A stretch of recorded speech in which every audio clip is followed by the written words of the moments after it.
आपके सामने जो मैं पेश करूंगा वो है बुढ़ापे की लाठी, बुढ़ापे का सहारा, सुरक्षा कवच। हर किसी को सुरक्षा कवच चाहिए होता है और सरकारी कर्मचारियों को जो ये सुरक्षा कवच मिलता है वो मिलता है पेंशन के रूप में, बल्कि मैं कहूं मिलता था पेंशन के रूप में। लेकिन अब इस सुरक्षा कवच को लेकर एक असमंजस बना हुआ है सालों से। वो पृष्ठभूमि भी आपके सामने रखने वाला हूं, पर चर्चा क्यों। और इसके साथ ही वो जो बड़ी खबर जिसका इंतजार हम सभी लोग कर रहे हैं कि इस बैठक में आखिर कौन से विशेष मसौदे पर मुहर लगी, वो साफ हो सकती है अब से थोड़ी देर के अंदर। ये जिस पर अब कैबिनेट की मुहर लगी है इस मीटिंग के अंदर, ये कैबिनेट की बैठक जिसके बारे में अभी तक कोई कुछ बताने के लिए तैयार नहीं था कि इसका एजेंडा क्या है, किन खास विषयों पर आज चर्चा होनी थी। लेकिन आज सुबह प्रधानमंत्री ने जब ये कहा कि ये ऐतिहासिक निर्णयों वाला छोटा लेकिन बड़ा महत्वपूर्ण सत्र होगा। ईपीएफओ के सब्सक्राइबर का इंतजार हुआ खत्म, ब्याज हुआ आपका अपडेट। आपकी ब्याज में अपडेट को लेकर बड़ी अपडेट आ रही है। जो ईपीएफओ के सब्सक्राइबर है उन सभी को इसका बहुत अच्छा यानी कि लाभ मिलने वाला है। अगर आप एक ईपीएफओ के सब्सक्राइबर है तो आपके ईपीएफ के ब्याज को लेकर बहुत बड़ी लेटेस्ट अपडेट आ चुकी है, उनमें यानी कि अपडेट किया गया है। अगर आप भी ईपीएफओ के सब्सक्राइबर है तो वीडियो अंत तक देखते रहेगा। ईपीएस पेंशन धारकों के लिए और केंद्रीय कर्मचारियों के लिए कैबिनेट की बैठक से बहुत बड़ी अपडेट आ रही है। कैबिनेट की बैठक के अंदर आपकी 3 नई घोषणाओं की गई है, जिसके बारे में बताएंगे। तो कैबिनेट की 3 कौन सी घोषणाएं हैं और जिसके अनुसार जो आपकी 3 घोषणाएं जिनको मंजूरी मिलने के कगार पर ये 3 घोषणाएं हुई है, जिसके अनुसार आपको जल्द ही इसका फायदा मिलेगा। जो केंद्रीय कर्मचारी और ईपीएस के पेंशन धारक है उनकी 3 प्रमुख मांगों को अब सरकार जो पास करने वाली है। उनकी केंद्रीय कर्मचारी हैं उनके जो महंगाई भत्ते हैं और ईपीएस के 95 पेंशन धारक है उनकी ईपीएस मिनिमम पेंशन बढ़ोतरी को लेकर उनकी जो मांग है उनको सरकार मंजूर करने की कगार पर है, यानी कि कैबिनेट से उन्हें मंजूरी मिल सकती है। तो कौन कौन सी 3 नई घोषणाएं हैं जिसके अनुसार आपकी जो घोषणाएं है जिससे आपको कितना फायदा होने वाला है, साथ में आपकी जो नई घोषणाएं हैं कैबिनेट ने की उसके बारे में बताने वाले हैं। अगर आप भी केंद्रीय कर्मचारी और ईपीएस 95 पेंशन धारक है तो इस वीडियो में अंत तक बने रहेगा। आप सभी के लिए जानकारी बेहद इंपॉर्टेंट आ चुकी है। तो आपकी जो ओपीएस, ईपीएस पेंशन और महंगाई भत्ते और एरियर को लेकर बहुत बड़े यानी कि घोषणाएं हुई है, जिसके अनुसार आपको बहुत अच्छा फायदा मिलेगा। और साथ में पेंशन के भुगतान को लेकर भी ताज़ा अपडेट आ रही है और आपका यानी कि फिक्स हो चुका है। इस तारीख को आपको ये 3-4 आपकी जो मांगे उनकी घोषणा होने वाली है, उनको यानी कि पारित किया जाने वाला है।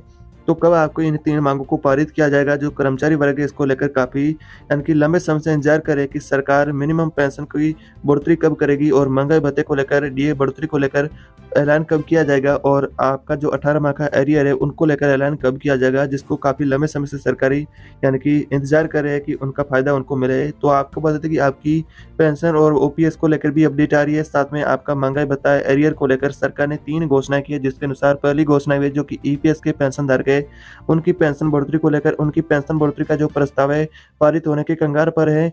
आपको बता दी जाए कि आपको अब पेंशन मिलेगी 9,000 रुपये की मिनिमम, जिसके अनुसार आपको साथ में महंगाई भत्ता भी मिलेगा। और आपकी यानी जो मांगी है फ्री में मेडिकल की सुविधा की, तो साथ में फ्री में मेडिकल की सुविधा भी आपको दिया जाएगा। ये प्रस्ताव है अब मंजूर होने के कगार पर है, जिससे यानी कि प्रस्ताव को जैसे ही बहुमत मिलता है तो जिसके बाद आपकी पेंशन में बढ़ोतरी की जाएगी। इस तरह का अनुमान किया जा रहा है कि दशहरा से पहले आपकी पेंशन बढ़ोतरी की जा सकती है। वर्तमान में बता दिया जाए कि अब आपका ये प्रस्ताव है पेंशन बढ़ोतरी का, उसको लेकर चर्चा हो रही है कि आपकी 9,000 रुपये की पेंशन आपको मिले।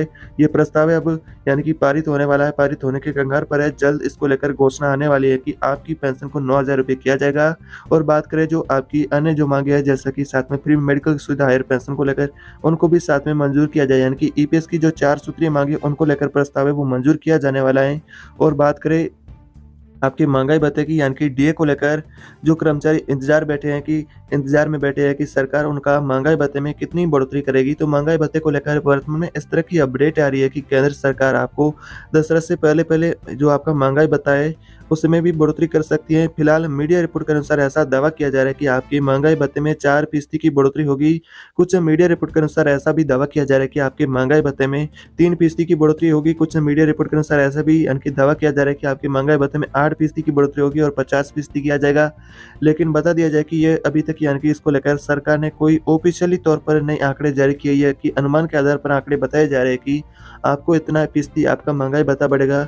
लेकिन आपको बता दें कुछ एक्सपर्ट की माने तो 4% की आपकी जो बढ़ोतरी उसको संभव माना जा रहा है कि आपकी महंगाई भत्ते में 4% की बढ़ोतरी हो सकती है, जो कि आपको यानी कि इसी अक्टूबर महीने के आखिर तक इसको लेकर घोषणा की जा सकती है, या फिर दशहरा से पहले आपकी महंगाई भत्ते की जो यानी कि आधिकारिक घोषणा भी हो सकती है। कैबिनेट की बैठक के अंदर यह भी मुद्दा चर्चा का विषय बना हुआ है, जिसको लेकर भी चर्चा की जा रही है कि पेंशन धारकों के महंगाई भत्ते में कितनी बढ़ोतरी की जाएगी, जो कि आपको बता दें कि आपको कितना महंगाई भत्ता मिलेगा।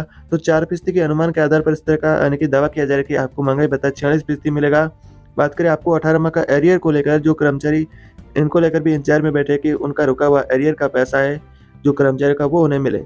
तो उनको लेकर कैबिनेट का जो प्रस्ताव है, जिसको अब दशहरा से पहले इन 3 इनकी जो प्रस्ताव है उनको मंजूरी मिलने के कगार पर है। आपकी यानी कि महंगाई भत्ते की राशि और आपका ईपीएस पेंशन बढ़ोतरी की राशि और आपका जो 18 माह का एरियर है बकाया, इन 3 मांगों को लेकर वर्तमान में काफ़ी लंबे समय से चल रही है, जो यानी कि अनुमान लगाया जा रहा है कि आपको दशहरे से पहले इन 3 मांगों की आपकी जो प्रस्ताव है, बिल है वो पारित होने वाला है, जिसके अनुसार आप सभी को बहुत अच्छा फायदा देखने को मिलेगा। यानी कि मिनिमम पेंशन धारकों की पेंशन को 9,000 रुपये किया जाएगा।